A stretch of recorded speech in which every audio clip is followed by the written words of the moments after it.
اعوذ باللہ من الشیطان الرجیم بسم اللہ الرحمن الرحیم الحمدللہ رب العالمین والصلاة والسلام علی اشرف الانبیاء والمرسلین سیدنا و نبینا ابی القاسم مصطفیٰ محمد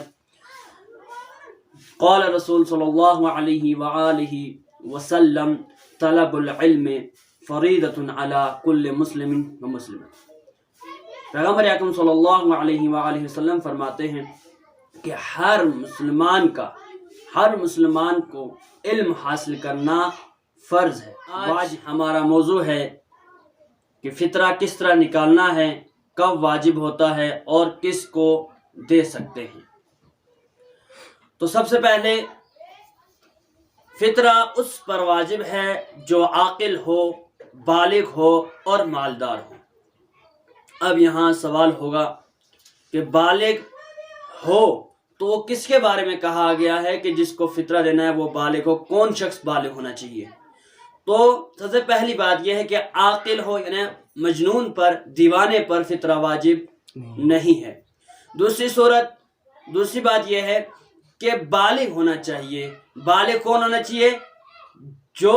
جس کے ذمہ اپنے اہل و عیال کا فطرہ نکالنا ہے، جو گھر کا مالک ہے، اس کا بالغ ہونا ضروری ہے، واجب ہے۔ وہ بالغ ہو تب فطرہ نکالو۔ تیسرا، مالدار ہوں۔ مالدار سے مراد یہ ہے کہ خود وہ شخص فطرہ نکال رہا ہے، وہ روز کا کھانا اپنے اخراجات سے کھاتا ہوں، یعنی اپنے اخراجات سے اس کا کھانا پینا روز کا ہو، وہ فطرہ اس کے اوپر نکالنا واجب ہے۔ لیکن جو کوئی فقیر ہے، دوسرے کا محتاج ہے، کوئی دوسرے سے لے کے فطرہ نہیں دے سکتا۔ اب اس کے بعد دوسری بات، اپنا اور اہل عیال کا، ملازم کا۔ اب فطرہ اپنا نکالنا ہے، اپنے اہل و عیال کا، اس کے بعد اپنے ملازم کا، جو اس کے یہاں کوئی نوکر ہے تو اس کا فطرہ بھی وہی نکالے گا۔ کون؟ مالک جو ہوگا وہ نکالے گا فطرہ۔ اب چاہے وہ ملازم کافر ہو یا مسلم ہو، اگر وہ کافر ہی کیوں نہ ہو تب بھی آپ کو اس کا فطرہ دینا ہے۔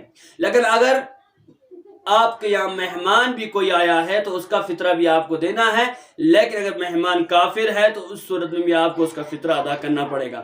اب یہ مہمان کس کو کہا جائے گا؟ کہ وہ شخص مہمان نہیں ہے جو عید الفطر کی رات آپ کے پاس آیا، کھانا کھایا چلا گیا، نہیں، بلکہ آپ کے یہاں رات کو رہے، رات گزارے آپ کے ساتھ، اس کے بعد آپ کو اس کا فطرہ ادا کرنا پڑے گا۔ تیسرا یہ ہے کہ فطرہ عید نماز تک واجب کی نیت سے ادا کریں۔ اگر کسی کے پاس ابھی فی الحال نہیں ہے عید نماز تک، تو وہ کیا ہے، بعد میں اگر ادا کرنا چاہے تو وہ قربتاً اللہ کی نیت سے ادا کرے گا۔ لیکن اگر وہ عید نماز سے پہلے ادا کرنا چاہے، عید نماز پڑھنے سے پہلے دینا چاہے، تو واجب کی نیت سے اس کو عید فطرہ ادا کرنا پڑے گا۔ اور اس کے بعد فطرہ کتنا ہونا چاہیے؟ فطرے کے سلسلے میں کہا گیا کہ فطرہ 3 کلو گرام ہونا چاہیے، یا اس کی قیمت مومن مستحق کو دینی ہے۔ فطرہ 3 کلو ہونا چاہیے، اور ہونا کیا چاہیے؟ کس چیز جن سے ہونا چاہیے؟ جو آپ کے یہاں زیادہ مشہور ہے کھانے میں، اس میں سے آپ فطرہ دیں گے۔ چاول کھاتے ہیں تو چاول دیں گے 3 kg کے اعتبار سے، یا اس کی قیمت ادا کریں گے اور مستحق کو دیں گے۔ اب اس کے بعد یہ سوال اٹھتا ہے کہ یہ بتائیے کہ فطرہ دینا کس کو ہے؟ تو فطرہ کے سلسلے میں آیت اللہ سستانی فرماتے کہ فطرہ احتیاط واجب کی بنا پر فقط اس شیعہ اثنا عشری فقراء کو دینا ضروری ہے۔ جو شیعہ اثنا عشری فقیر ہو اس کو فطرہ دینا واجب ہے، باقی کسی دوسرے کو نہیں دے سکتے۔ لیکن اگر آپ کے شہر میں کوئی بھی ایسا فقیر نہیں ہے جو شیعہ اثنا عشری نہیں ہے، جو شیعہ اثنا عشری فقیر ہوں، اس کو آپ فطرہ دینا ضروری ہے۔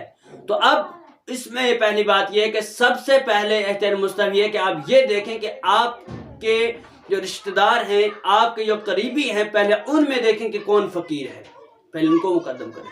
اس کے بعد سب سے پہلے، لیکن بعض روایتوں میں ہے کہ آپ سب سے پہلے دیکھیں جو صاحب علم ہے، جس کے پاس علم ہے، اس کو دینا چاہیں تو سب سے پہلے اس کو مقدم کریں۔ اپنے پڑوسیوں کے اوپر بھی اس کو مقدم کریں جو صاحب علم ہے۔ لیکن اگر آپ کے یہاں کوئی شیعہ اثنا عشری فقیر نہیں مل رہا ہے تو اس بنا پر، تو اس صورت میں آپ کسی دوسرے کو فطرہ دے سکتے ہیں، لیکن اس میں ضروری یہ ہے کہ جس کو آپ فطرہ دے رہے ہیں وہ ناسبی نہیں ہونا چاہیے۔ ناسبی جو ہے، یعنی جو اہل بیت علیہ السلام کو گالی دیتا ہے یا برا بھلا کہتا ہے، اس کو آپ فطرہ دینا نہیں ہے۔ اب اس کے بعد ایک مستحق کو کتنا فطرہ دیں؟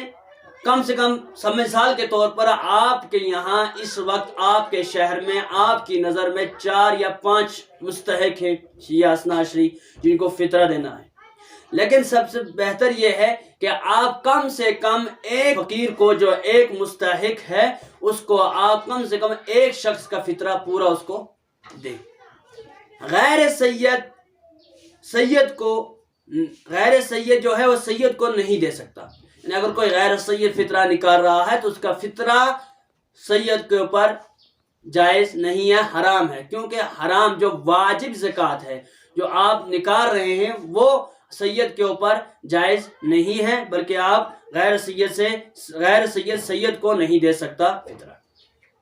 اس کے بعد چھٹی چیز جو ہے، پہلے اگر نکال لیا ہے کسی نے، سمجھ لو کسی کے پاس ابھی پیسہ آیا رمضان سے پہلے یا رمضان سے کچھ دن پہلے، اس نے فطرہ نکال دیا، ٹھیک ہے، نکال لیا، تو کیا اس کو علیحدہ کر سکتا ہے یا اس کو دوسری چیز میں تبدیل کر سکتا ہے؟ کہا گیا کہ اس کو دوسری چیز میں آپ تبدیل نہیں کر سکتے۔ جس چیز کو نکالا ہے پہلے سے اور نیت یہ کی تھی آپ نے کہ فطرہ واجب نکال رہا ہوں، تو آپ کو وہی ادا کرنا ہے، اس کی جنس کو تبدیل نہیں کرنا ہے۔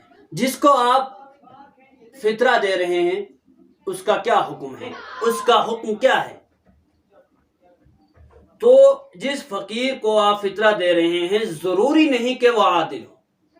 آیت اللہ سستانی کے نزدیک یہ ضروری نہیں ہے کہ جس شخص کو آپ فطرہ دے رہے ہیں وہ عادل ہو، بلکہ ضروری یہ ہے کہ احتیاط واجب یہ ہے کہ شرابی اور بے نمازی کو آپ فطرہ نہ دیں، اور اس شخص کو جو کھلم کھلا گناہ کرتا ہو اس کو آپ فطرہ نہ دیں۔ آپ حضرات کی خدمت میں ابھی میں نے فطرے کے احکام بیان کیے۔ بعض مومنین ہم سے یہ سوال کرتے ہیں کہ آپ یہ بتائیں کہ کس صورت میں ہمارے اوپر صرف روزے کی قضا واجب ہے؟ تو آیت اللہ سستانی کے نزدیک کہ جب کوئی شخص رات کو جنب ہو جائے، یعنی غسل جنابت اس کے اوپر واجب ہو جائے، تو صبح کی اذان تک وہ بیدار نہ ہو سکے، اس کے بعد اس کے اوپر روزے کا کفارہ واجب نہیں ہے، بلکہ صرف روزے کی قضا بجا لانی ہے۔ دوسری صورت کیا ہے کہ ماہ رمضان المبارک میں ایک شخص غسل جنابت کرنا بھول جائے یا جنابت کی حالت میں کئی دن تک روزے رکھتا رہے، تو اس صورت میں بھی اس شخص کو روزے کی قضا کرنی ہے، کفارہ اس کے اوپر نہیں ہے۔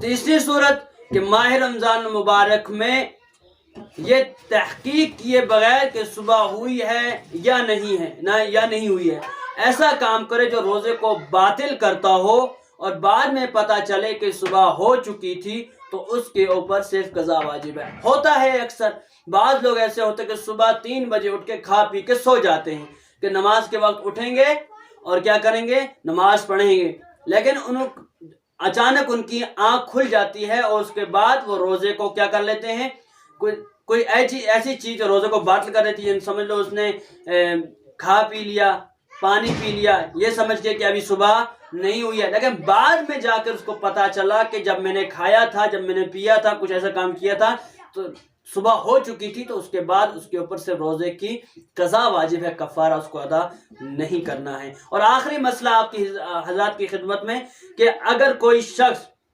کہے کہ صبح نہیں ہوئی ہے اور انسان اس سے کہنے کی بنا پر کوئی ایسا کام کرے جو روزے کو باطل کرتا ہے، بعد میں پتہ چلے کہ صبح ہو گئی تھی، مطلب میں نے کسی سے پوچھا کہ آپ یہ بتائیے کہ ابھی صبح نہیں ہوئی ہے، فلانے شخص نے کہا ابھی صبح نہیں ہوئی ہے، تو میں نے کوئی ایسی چیز کھا پی لی، تو اس کے بعد مجھے پتہ چلا کہ جب میں نے کوئی چیز کھائی تھی تو اس وقت صبح ہو چکی تھی، تو اب میرا روزہ تو نہیں ہے، لیکن اس کے بعد اس کی قضا ہم کو بجا لانی ہے۔